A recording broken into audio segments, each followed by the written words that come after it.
में कंप्यूटर या फिर लैपटॉप को यूज करते हैं और ऐसे में आप अपने कीबोर्ड में शॉर्टकट कीज को यूज नहीं करते तो लोगों को ऐसा लगेगा कि आपको कंप्यूटर या फिर लैपटॉप चलाना बिल्कुल नहीं आता।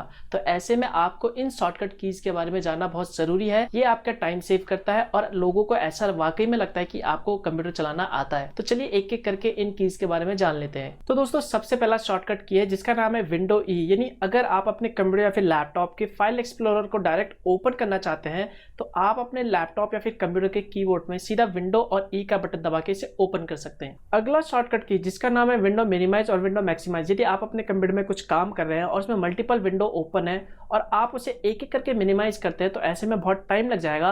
तो उसके लिए आपको एक शॉर्टकट की बनाया गया है जिसका नाम है विंडो डी या फिर विंडो एम। आप दोनों में से कोई सा भी प्रेस करेंगे तो आपके कंप्यूटर में जितने भी विंडो ओपन है वो सारे एक साथ मिनिमाइज हो जाएंगे। उसके बाद आप चाहते हैं कि ये मैक्सिमाइज हो जाए यानी दोबारा ओपन हो जाए तो आप विंडो डी दोबारा दबा के इसे मैक्सिमाइज कर सकते हैं। अगला शॉर्टकट की जिसका नाम है ऑल्ट टैब, यदि आप अपने कंप्यूटर में कुछ काम करें और आप देखना चाहते हैं कि आपके कंप्यूटर में कितने सारे विंडो खुले पड़े हैं तो आप ऑल्ट टैब की प्रेस करके देख सकते हैं। उसके बाद यदि आप एक विंडो से दूसरे विंडो में जाना चाहते हैं तो भी आप ऑल्ट टैब की प्रेस करके आसानी से जा सकते हैं। तो ये एक टाइम सेविंग की है जो आपको याद रखना बहुत जरूरी है। अगला शॉर्टकट की जिसका नाम है ऑल्ट F4, यदि आप अपने कंप्यूटर में कुछ काम कर रहे हैं और आप चाहते हैं कि वो सॉफ्टवेयर क्लोज हो जाए या फिर वो फाइल क्लोज हो जाए तो आप अपने कीबोर्ड में सीधा प्रेस कर सकते हैं ऑल्ट F4। जैसे आप ऑल्ट F4 प्रेस करेंगे तो वो फाइल या फिर सॉफ्टवेयर ऑटोमेटिकली क्लोज हो जाएगा।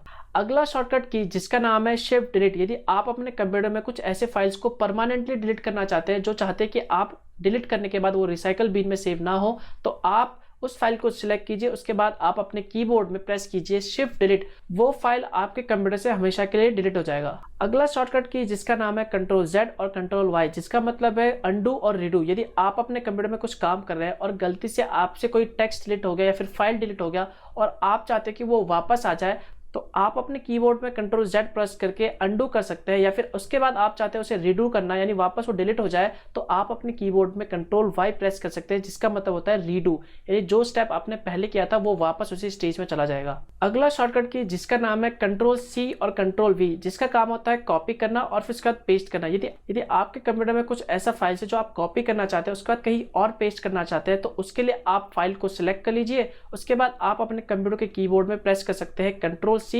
जिसका मतलब होता है कॉपी। उसके बाद आप अपने कंप्यूटर में कहीं पे भी जाके क्लिक कीजिए, उसके बाद अपने कीबोर्ड में प्रेस कीजिए कंट्रोल V, तो वो फाइल वहां पे कॉपी हो जाएगा। अगला शॉर्टकट की जिसका नाम है शिफ्ट एरो, यदि आप अपने कंप्यूटर में कुछ काम कर रहे हैं और किसी पर्टिकुलर टेक्स्ट को हाईलाइट करना चाहते हैं यानी सिलेक्ट करना चाहते हैं तो वो आप अपने कीबोर्ड में शिफ्ट उसके बाद एरो प्रेस करके कर सकते हैं। अगला शॉर्टकट की जिसके बारे में आपको पता होना चाहिए जो कि बहुत ज़्यादा यूजफुल है, यदि मान लीजिए आप अपने कंप्यूटर में कुछ काम कर रहे हैं और एकदम से आपका कंप्यूटर हैंग हो गया या फिर कोई ऐसा एप्लीकेशन जो ना बंद हो रहा है ना फिर ओपन हो रहा है तो आप उस एप्लीकेशन को कैसे क्लोज कर सकते हैं। तो उसके लिए आप अपने कंप्यूटर के कीबोर्ड पे प्रेस कर सकते हैं कंट्रोल ऑल्ट और डिलीट। उसके बाद टास्क मैनेजर ओपन हो जाएगा तो आपको टास्क मैनेजर सिलेक्ट करना है। जैसे आप टास्क मैनेजर सिलेक्ट करते हैं तो वहां पर जो भी एप्लीकेशन ओपन है यानी रनिंग मोड में है वो आपको दिख जाएगा, तो वहां से आप आसानी से उसे क्लोज कर सकते हैं। तो ये बहुत ही ज्यादा यूजफुल की है जो आपको याद होना चाहिए। अगला और आखिरी शॉर्टकट की जिसका नाम है ऑल्ट F4 उसके बाद एंटर। इस शॉर्टकट की का यूज आप अपने कंप्यूटर को शट डाउन यानी बंद करने के लिए कर सकते हैं जो कि बहुत ज्यादा टाइम